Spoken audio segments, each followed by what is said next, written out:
गिरफ्तार करने के बाद पुलिस में लेकर जाएंगे। कुछ कहना चाहेंगे मैडम आप खुद काम कर जाएंगे, लाइव तस्वीरें देख सकते हैं। कहना चाहेंगे आप गिरफ्तार किया गया है संतोष यादव में उन्हें गिरफ्तार करने के बाद मामला था जिसकी लाइव तस्वीरें इस समय आप देख सकते हैं। हमारी आप सभी से अपील रहेगी लोग इस खबर को देख रहे हैं, खबर को जरूर शेयर कीजिएगा। एडवोकेट संतोष यादव जो करनाल में ही प्रैक्टिस करती थी और उन पर आरोप था कि एक बुजुर्ग NRI जो उनके पड़ोस में रहते थे उनके साथ जो है इन्होंने करोड़ों रुपए का फ्रॉड किया है, जिसको लेकर 2.5 साल से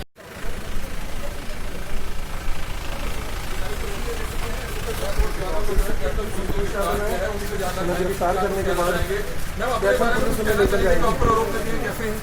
कुछ कहना चाहेंगे मैडम आप खुद काम कर जाएंगे, लाइव तस्वीरें देख सकते हैं। कहना चाहेंगे आप गिरफ्तार किया गया है संतोष यादव में उन्हें गिरफ्तार करने के बाद मामला था जिसकी लाइव तस्वीरें इस समय आप देख सकते हैं। हमारी आप सभी से अपील रहेगी लोग इस खबर को देख रहे हैं, खबर को जरूर शेयर कीजिएगा। एडवोकेट संतोष यादव जो करनाल में ही प्रैक्टिस करती थी और उन पर आरोप था कि एक बुजुर्ग NRI जो उनके पड़ोस में रहते थे उनके साथ जो है इन्होंने करोड़ों रुपए का फ्रॉड किया है, जिसको लेकर 2.5 साल से नो डाउट संतोष यादव यहाँ करनाल की एडवोकेट हमारी वो लॉयर सिस्टर है, but she is among the accused out of 9 accused.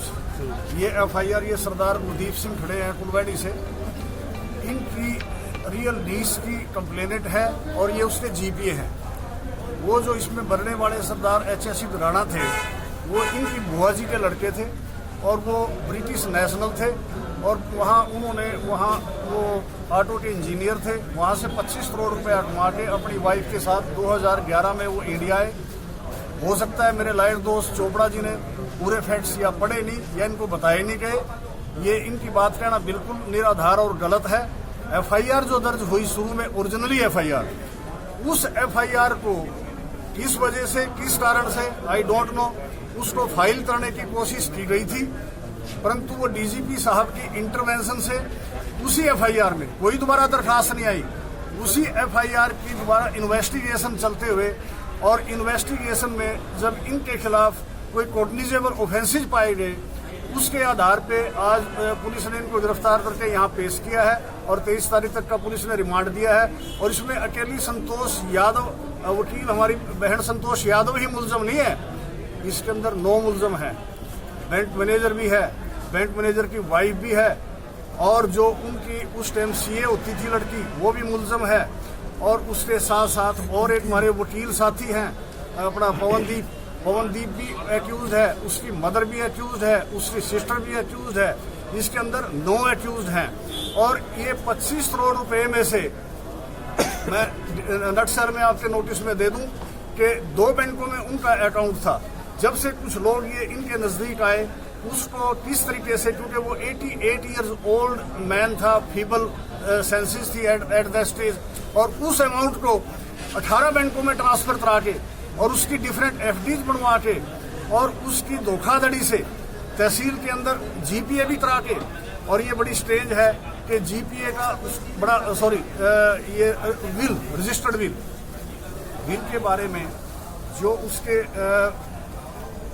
जिसको उसके बारे में उसका अमाउंट या कोई भी प्रॉपर्टी जानी है वो उस विल को ना लिख सकते ना कुछ। और उसमें it is very unfortunate Santosh Yadav is the executor of that will. और बेनिफिशरी कौन है? उसकी 2 जो CA थी, एक दिल्ली में और एक ये करनाल में। और दिल्ली वाली जो उसकी बेनिफिशरी वो थी CA, वो करनाल कोर्ट में आके अपना एफिडेविट और बयान देगी कि जी मुझे ना कोठी में सच्चाई है ना मेरा कोई लेना देना नहीं इनसे। उस शरीफ आदमी के जो यहाँ हिंदुस्तान में आया था कि ये मेरी वतनी जमीन है, यहाँ आके बुढ़ापा मैं अपना गुजारूंगा, और किस तरीके से उससे लगभग 6 करोड़ के करीब रुपया हड़प कर लिया। और हड़प सारा ही होता पर वो तो टाइमली हाई कोर्ट में पिटीशन फाइल की गई। माननीय हाई कोर्ट के आदेश से 14 करोड़ के लगभग पैसा वहां वापस इंग्लैंड चला गया। और उस ऑर्डर के अगेंस्ट भी संतोष यादव और पवनदीप जी ने, इन दोनों ने LPA फाइल की हाई कोर्ट में। माननीय हाई कोर्ट DB बेंच ने, जस्टिस महेश ग्रोवर जी उस बेंच में हेड थे, और उन्होंने वो लिमनी में डिसमिस करके बकायदा इनको वहां पर कोर्ट के अंदर अब्यूज किया गया। तो अब सर 4 दिन का रिमांड लिया गया है आज आज 4 दिन का रिमांड पुलिस ने लिया है और पुलिस उसमें जो अपनी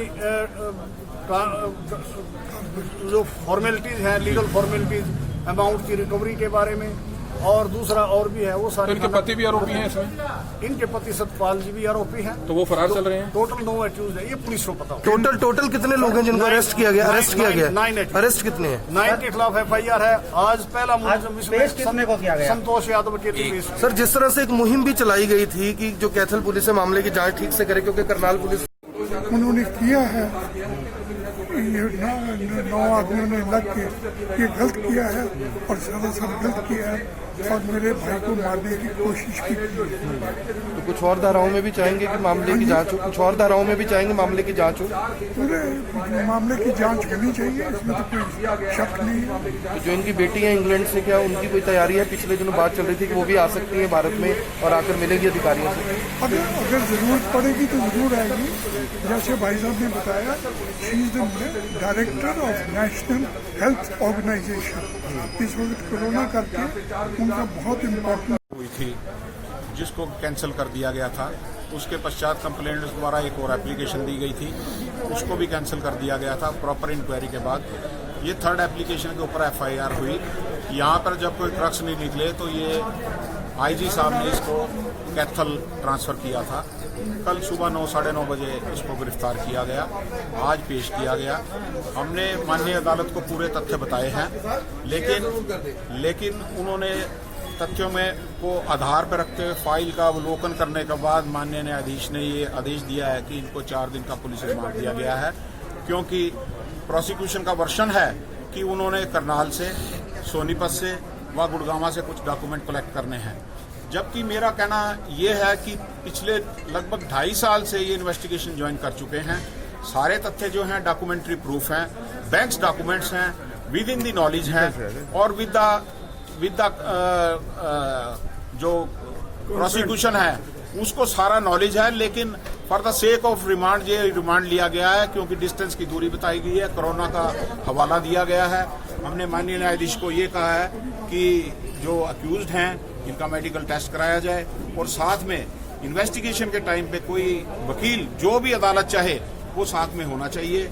उसको उन्होंने एक्सेप्ट किया है। वो कहते हैं इस ऑर्डर की वेट करो और उन्होंने कहा है कि इस ऑर्डर के तो इन पर महिला पर जो है जो एडवोकेट है संतोष यादव, इन पर आरोप था कि NRI बुजुर्ग से जो है ठगी की गई है, कुछ पैसे की ठगी की गई है, पैसे का फ्रॉड किया गया। वो क्या मामला था? अगर पैसे की ठगी की गई होती तो जो मरहूम राणा जी थे वो 1.5 साल तक अपनी लड़की के पास UK में रहे। ना तो उन्होंने UK में कोई एप्लीकेशन मूव की, ना ही उन्होंने इंडिया में कोई एप्लीकेशन ऐसी मूव की कि मेरे साथ कोई फ्रॉड हुआ है। अगर कोई फ्रॉड हुआ होता तो डेफिनेटली कोई ना कोई ऐसी एप्लीकेशन सरकार को, पुलिस को या किसी उच्च अधिकारी को देते। उन्होंने ऐसी कोई एप्लीकेशन नहीं दी।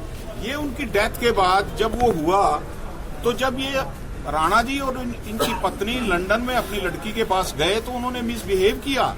मिसबिहेव होने के पश्चात वो वापस इंडिया आए। उन्होंने एक विल भी लिखी है कि मेरा मेरी लड़की के साथ कोई ताल्लुक वास्ता नहीं है, क्योंकि ये मेरे साथ मिसबिहेव करती है।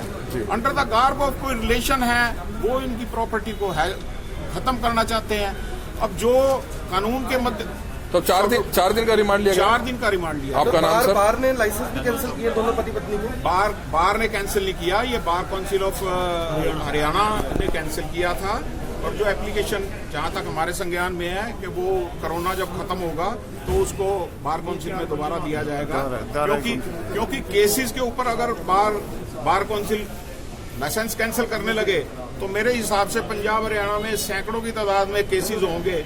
तो वो गलत तथ्यों के आधार पर उनका लाइसेंस कैंसिल किया गया है। लेकिन कोरोना करके क्योंकि बार काउंसिल की मीटिंग नहीं हो रही, जैसे ही वो बार काउंसिल ये कोरोना से बाहर आएगा, बार काउंसिल में रिप्रेजेंटेशन दिया जाएगा कि ये लाइसेंस जो है वो गलत तरीके से कैंसिल किया। आपका नाम सर? ललित चौक। तो इस समय रणवीर सिंह जी हैं हमारे साथ, उनसे भी हम जानना चाहेंगे। आप ये तस्वीरें देख सकते हैं। सतपाल जी का ना तो हमें कोई पता है, क्योंकि ये सुबह 9 बजे के करीब पुलिस टीम उनके घर पहुंची थी और इनको 9 सवा 9 बजे के करीब गिरफ्तार करके ले गई थी। कल 4 बजे तक भी हमने कोर्ट में वेट किया था। तो आईओ साहब अदालत को ये कह रहे थे हम आ रहे हैं, लेकिन 4 बजे फिर 3 बजे तक अदालत का टाइम होता है। तो फिर 3 बजे के बाद कितनी गिरफ्तारियां हुई हैं? अभी तक सिर्फ एक ही गिरफ्तार है। 465, 471, 120 भी। तो इस समय शिकायतकर्ता के जो एडवोकेट